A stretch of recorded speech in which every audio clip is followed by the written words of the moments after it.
Welcome, everyone, to the Deep Dive. Great to be here. Have you ever just wished for a simple, straightforward answer to some really complex problem? Oh, definitely. Especially with the economy, right? It feels Yeah. so huge and confusing sometimes. Exactly. We all kind of gravitate towards that clear path, that one single idea that explains everything. It's just human nature, I think. We like simplicity.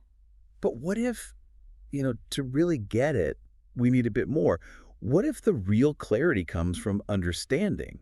Well, maybe two things instead of just one. That's the core idea we're exploring today. Real-world systems, and especially economic ones, they rarely fit into one neat little box. Mm, The truth, as we'll sort of unpack, often lies in understanding the nuances, the hidden stuff. absolutely. So our deep dive today is into John Quiggin's really illuminating book, Economics in Two Lessons. A fantastic read. Yeah, and our mission isn't just to, skim the surface. We want to really dig into what drives economic outcomes. And how grasping just these two core lessons can genuinely change how you see the world. We're talking about getting properly informed, maybe finding a bit of a shortcut to understanding these big debates. And that journey, it really starts by appreciating why that simple, single answer is so appealing in the first place. Right. Many of you listening might know Henry Hazlitt's book, Economics in One Lesson. It's super influential. A classic, yeah. Still widely read.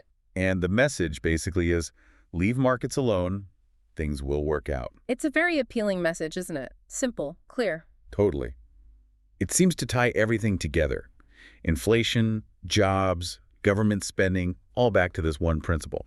Just let the market do its thing. It kind of offers this delusion of certainty almost. Don't worry about the side effects, the messy bits. Just trust the market. And Hazlitt uses it really effectively to argue against government getting involved. He does. He often bypasses the trickier parts, the unseen consequences, to get straight to his point. And this is where Quiggin comes in. While that one lesson has important truths about markets, it leaves a lot out. Critically ignores the limitations. It's powerful, sure, but it's an incomplete picture. So Quiggin says, look, to really understand economics, you need two lessons. Not throwing out the first one, but adding to it. Exactly. Building on it. So let's lay out these two lessons right up front. Okay, lesson one, what's that? Lesson one, according to Quiggin, is that market prices reflect and determine the opportunity costs that buyers and sellers face. Okay, so prices tell us what we're giving up. Right. This describes how markets work under ideal conditions, what economists call perfect competition. It's about the power of those price signals. And then lesson two. Lesson two points out where those ideals break down. It says, market prices don't reflect all the opportunity costs society faces. Okay, so the price tag doesn't tell the whole story for everybody. Precisely. This is where things like market failures, pollution, power imbalances, all that stuff comes in. The unseen costs to society.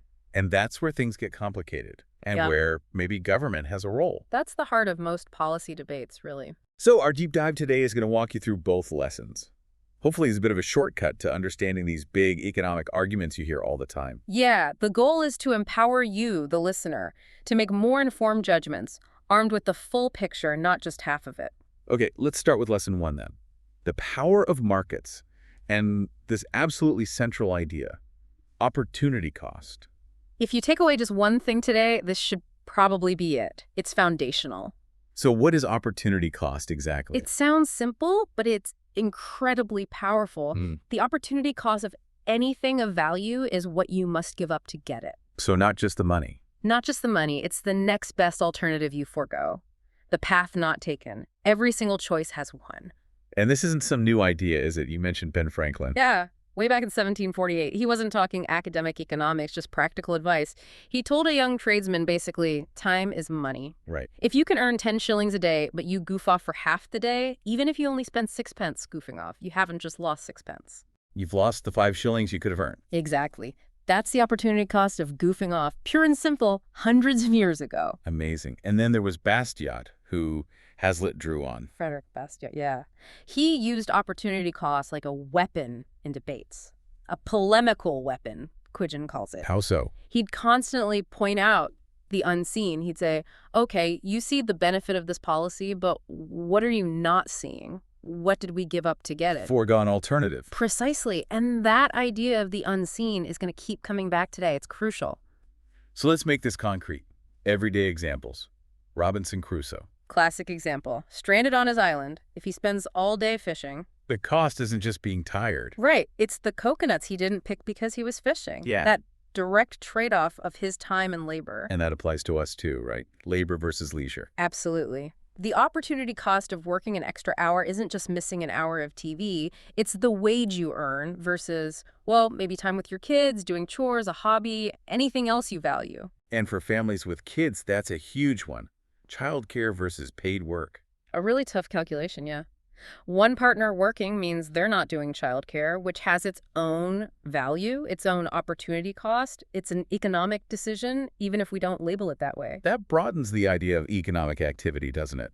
Stuff outside the formal market, like housework, childcare. Huge amounts of economic activity happen outside the market. Yeah. You don't get a paycheck for cleaning your house, but that time still has an opportunity cost. You could be earning money or volunteering or just relaxing. It's all economic. Okay, but it can be tricky to apply, right? Yeah. You mentioned tricks and traps. Oh, yeah.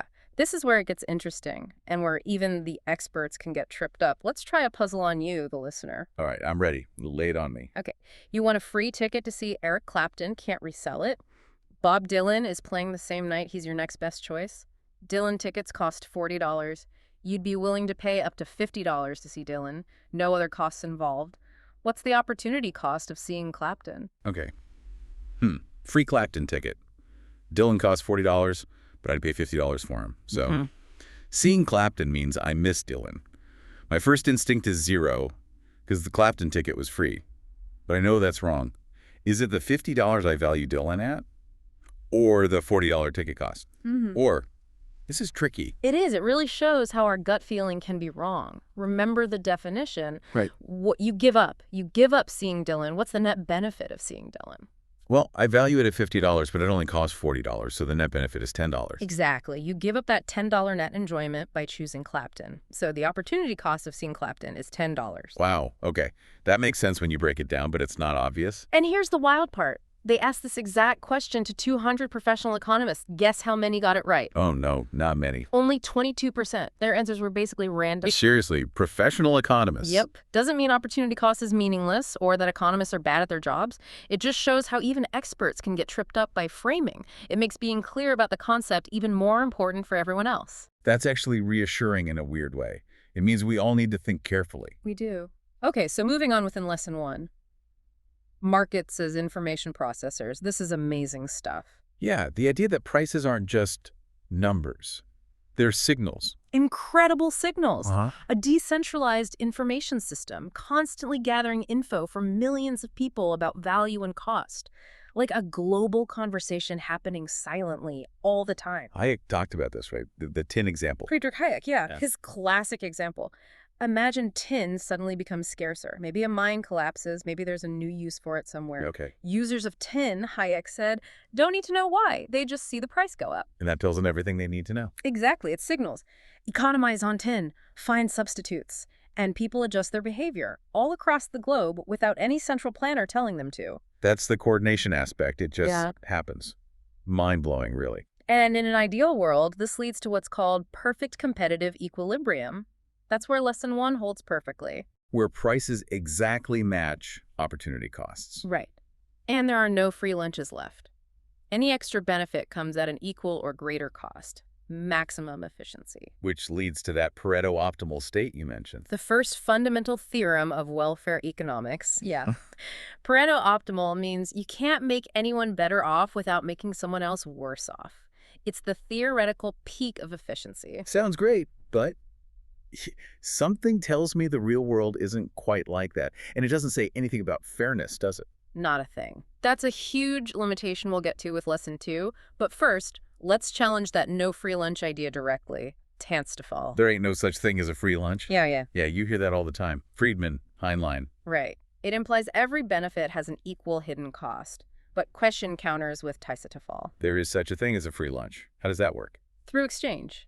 Trade can genuinely benefit both sides, creating what he calls a partly free lunch. A win-win. Like Crusoe on Friday treating fish for a goat. Exactly. Both get something they value more than what they gave up, something that would have cost them more in opportunity costs to get themselves. That's a kind of free dinner. Okay. And what about the saloon example? The free lunch with the beer. People say, oh, it's bundled, the cost is in the beer, but Quiggin points out if you were going to buy the beer anyway at that price... And the lunch is free. It's an extra bonus you weren't expecting. Right. It highlights that free often means bundled, but also that trade isn't zero-sum. Pre-modern thinking often assumed one person's gain was another's loss. But economics shows we can create new value through trade. Absolutely. And this leads beautifully into Ricardo's idea of comparative advantage. This one is subtle, but incredibly powerful. Okay, comparative advantage. Even if one country is better at making everything. Even then, it's not about who's best overall, absolute advantage. It's about who gives up the least to produce something who has the lowest opportunity cost. So our U.S. versus Australia example, beef and boats. The U.S. might be more efficient at both. But maybe Australia gives up fewer boats to make a ton of beef than the U.S. does. So Australia has a comparative advantage in beef. And the U.S. might have a comparative advantage in boats, even if they're also good at beef. Exactly. So it makes sense for Australia to focus on beef, the U.S. on boats, and then trade. Both end up with more beef and more boats than if they tried to do it all themselves. That's another societal free lunch, just from specializing based on opportunity cost. Amazing. And these games are really what Adam Smith was getting at with the division of labor. Ah, the pin factory. From The Wealth of Nations. Classic. So famous for a reason. Smith saw these workers. If each one tried to make a whole pin themselves, maybe 20 pins a day each, so 200 total for 10 workers. Right, a complex process for one person. But divide the job into 18 simple steps. One draws the wire, one cuts it, one sharpens the point. Those same 10 workers. They could make, wasn't it thousands? 48,000 pins a day. The increase in productivity is just staggering. Where did that massive gain come from? Smith identified a few things, which we now call specialized skills, or human capital.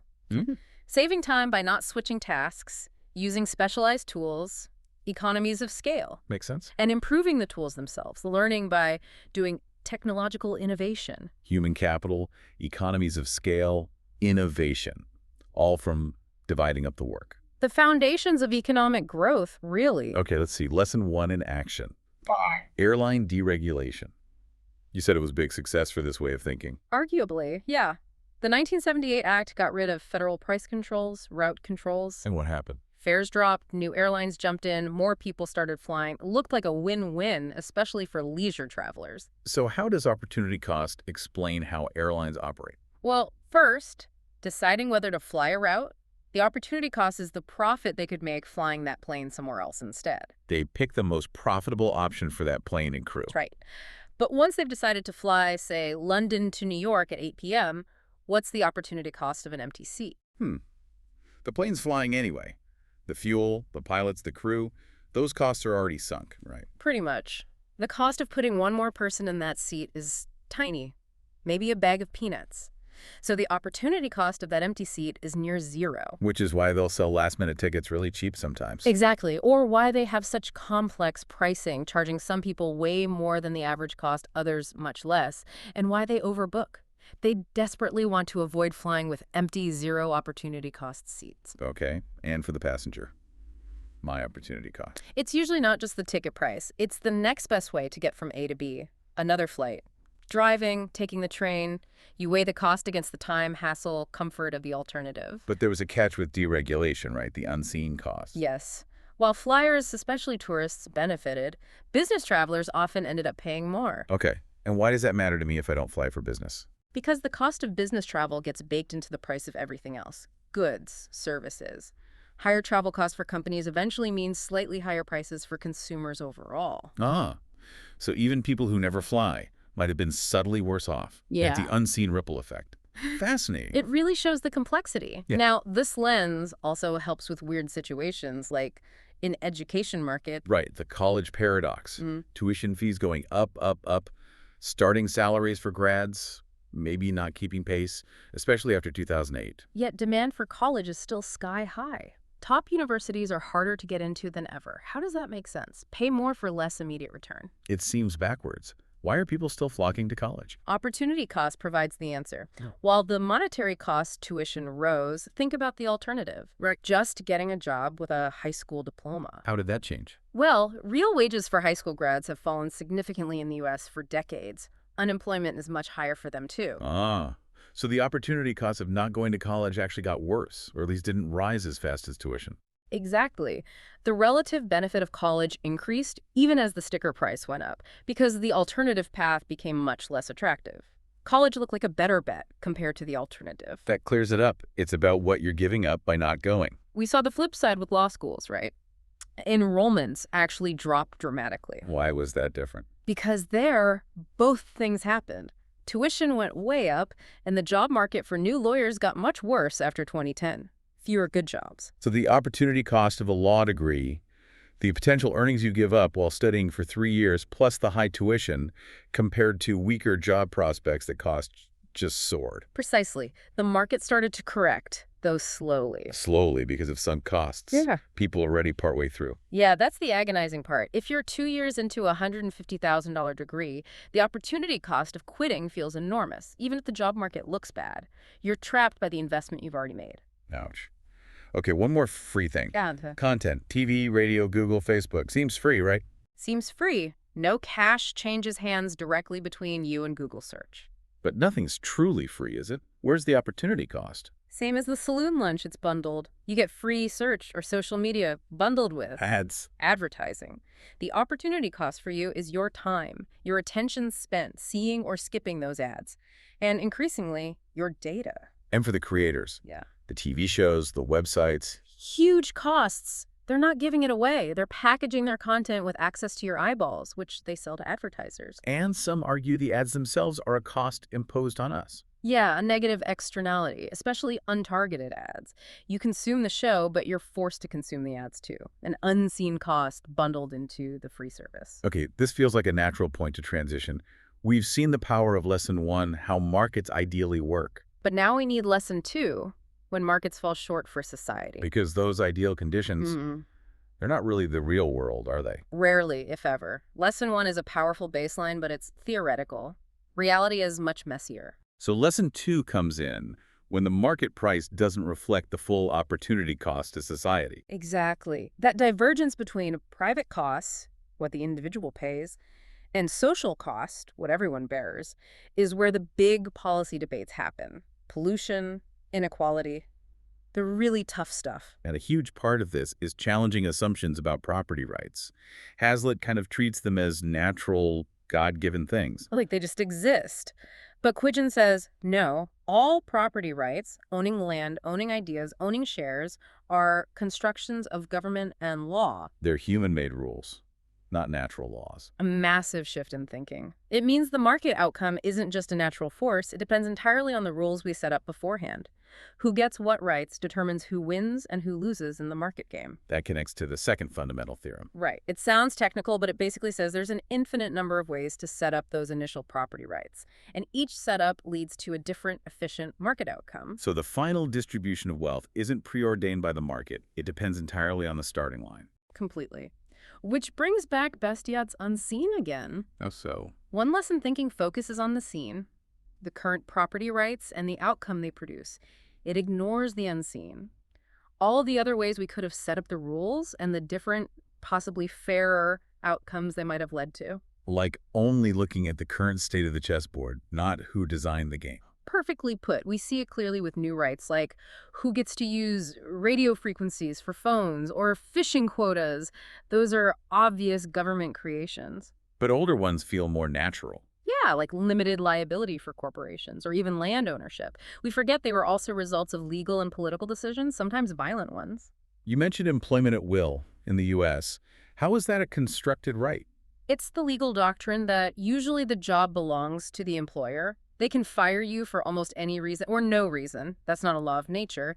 It's a legal construction that gives employers huge power over workers. It defines the property right in the job itself. And this challenges foundational ideas, like John Locke's theory of property, mixing your labor with the land. Quiggin argues Locke's theory sounds nice, but ignores opportunity costs, and in practice, mainly benefited the powerful colonists taking indigenous land, slave owners benefiting from forced labor, not necessarily the people doing the actual mixing of labor. So it undermines that common justification for ignoring inequality, the idea that wealth just naturally flows from individual effort under pre-existing right. Exactly.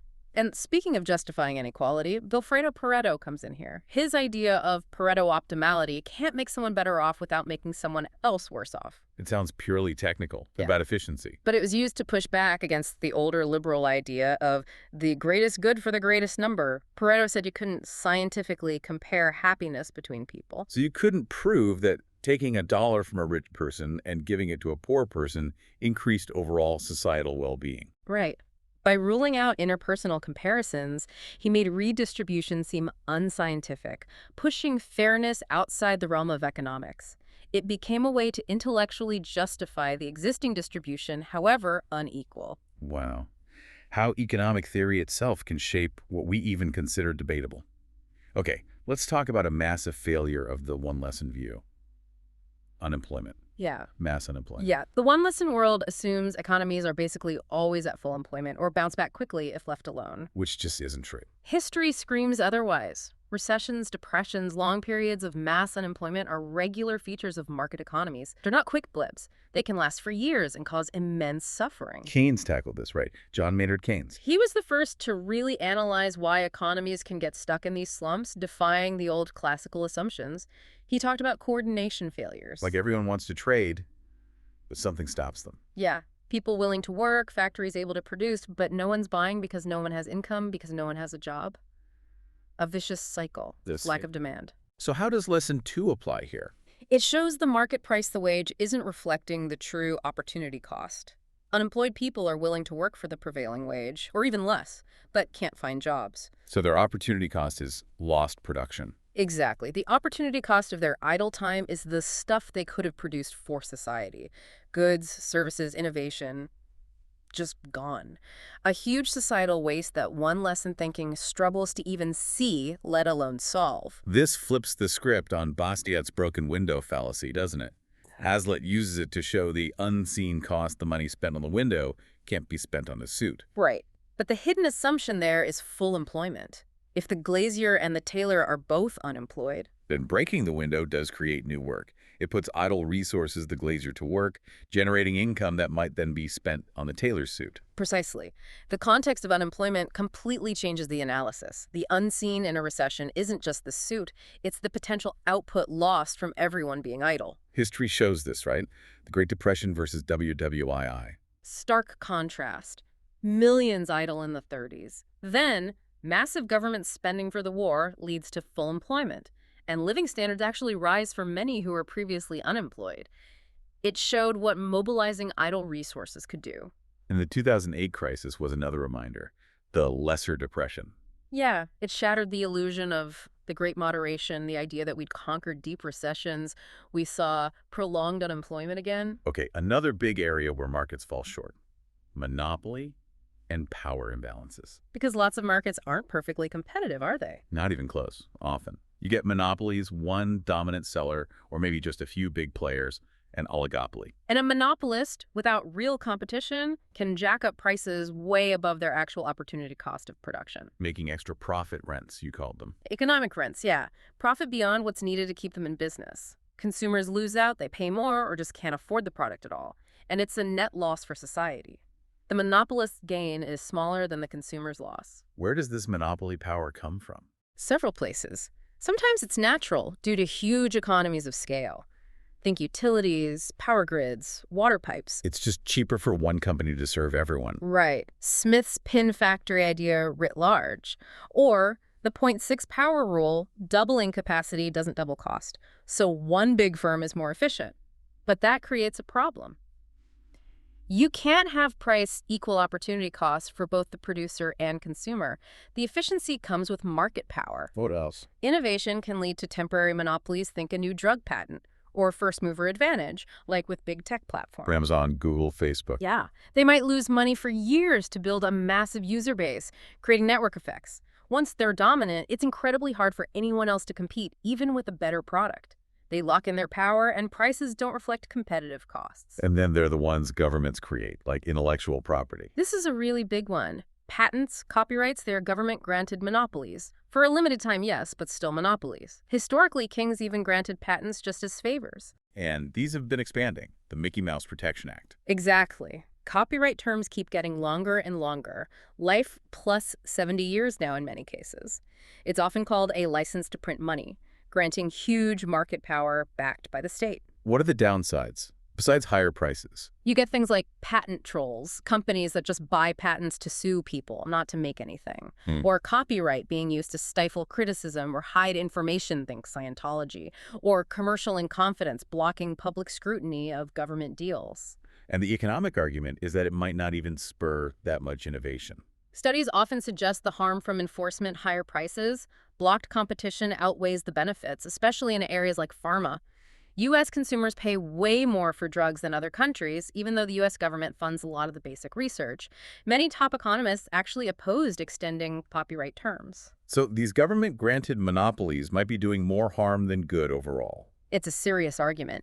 And on the flip side of monopoly, you have monopsony power. Single buyer instead of single seller. Right, especially relevant in labor markets. Think a small town dominated by one large factory. The factory can basically set the wage. They have significant power to push wages below the worker's actual contribution because workers don't have many other options. The employer captures more of the value created. It's that bargaining imbalance again. Yeah. Non-compete clauses, employment at will. All these things stack the deck, contributing to wage stagnation and inequality. Okay, so if markets have these failures, what can we actually do?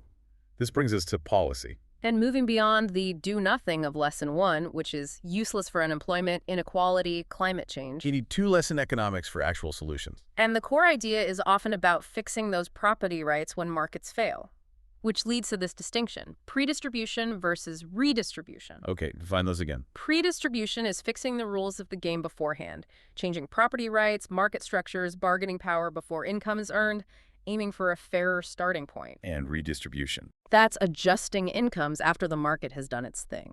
Taxes, Social Security, welfare benefits, public health care, changing the outcome after the fact. Both important tools. Definitely. But predistribution tries to get the initial outcome closer to what we want. Let's look at redistribution first, the tax and transfer system. You mentioned effective marginal tax rates. Right. Not just your income tax bracket. It's income tax plus payroll taxes, like for Social Security, plus benefit clawbacks. Clocks. Yeah, as your income goes up, maybe your earned income tax credit goes down or your food stamp eligibility phases out. That reduction in benefits acts just like a tax on earning more. And the surprising thing is, the highest effective marginal rates often hit low to moderate income families, sometimes over 50%. Earn an extra $1, lose 50 cents or more in taxes and lost benefits. It creates poverty traps, making it incredibly hard to get ahead. while high-income earners have more ways to avoid taxes. Often, yes, loopholes, deductions, different tax rates for capital gains.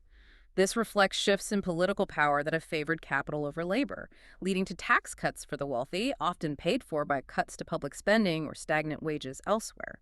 What about the Laffer curve argument, that cutting taxes boosts revenue?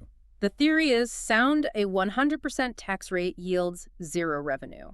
But the hypothesis that current rates are already too high and cutting them would raise revenue. Quiggin says that's far off the mark. The evidence doesn't support it. Not really. Studies suggest the revenue maximizing rate for top incomes is probably much higher than current rates, maybe 70% or even 80%. So there's potentially a lot more room for progressive taxation to fund public services without actually harming the economy. That's what the evidence suggests. It really changes the debate. And we need to look beyond just GDP anyway. Because a bigger GDP doesn't automatically mean everyone's better off. Not at all. A policy could boost GDP but make the poor much poorer. That's a huge social opportunity cost. An extra dollar means much more to someone struggling than to a billionaire. Policies focused on lifting the bottom, like using a geometric mean of income, would be far more egalitarian. Okay, now let's switch to predistribution changing the rules themselves. The decline of unions seems huge here. Absolutely massive. Yeah. Historically, especially after the New Deal in the U.S., unions were a major force for reducing inequality, creating middle-class prosperity. They counterbalanced corporate power. But they've been weakened. Systematically since the 50s. Taft-Hartley Act, corporate union busting, political attacks. It wasn't just a natural decline. And the result? Strong link between falling union density and the labor share of income going down. Stagnant wages for many. Mm-hmm. Deunionization is estimated to account for maybe half the rise in the top 10% income share. It shows how changing bargaining power rules changes outcomes dramatically. What about minimum wages? Another pre-distribution tool. Yes. The old lesson 1 view. Minimum wage equals job losses. Simple supply and demand. But lesson 2, considering monopsony power. Changes the picture. Work by Card and Kruger showed minimum wage hikes didn't necessarily increase unemployment in markets where employers already had wage-setting power. It's just forced them to pay a fairer wage. Essentially, yes. It rebalanced bargaining power, increasing workers' total pay, potentially without significant job losses, maybe even increasing employment in some cases. A huge shift from the old consensus. Let's touch on corporate bankruptcy and limited liability. These seem fundamental now. But they were revolutionary. Adam Smith was skeptical of corporations managing other people's money. Debtors' prisons were real. Limited liability changed everything. Owners weren't personally liable if the business failed. A huge shift. And then Chapter 11 bankruptcy in the U.S. made it a strategic tool for corporations to shed debts, like pensions, and keep operating. So the risk shifted away from owners towards Workers, creditors, taxpayers, society. Owners keep the upside, society bears more of the downside risk. Quiggin argues it's tipped the balance blatantly towards corporations and fuels inequality. And this ties into tax avoidance, too. Definitely. Global corporations using complex schemes, the double Irish, Dutch sandwich, and tax havens, to avoid paying taxes where they actually make sales. They're not paying for the public goods they benefit from. Exactly. It undermines the social contract. Ideas like taxing based on sales, Google tax, or just more transparency are attempts to fix this. And intellectual property fits here, too. Reversing the trend towards ever stronger IP would be a pre-distributive step.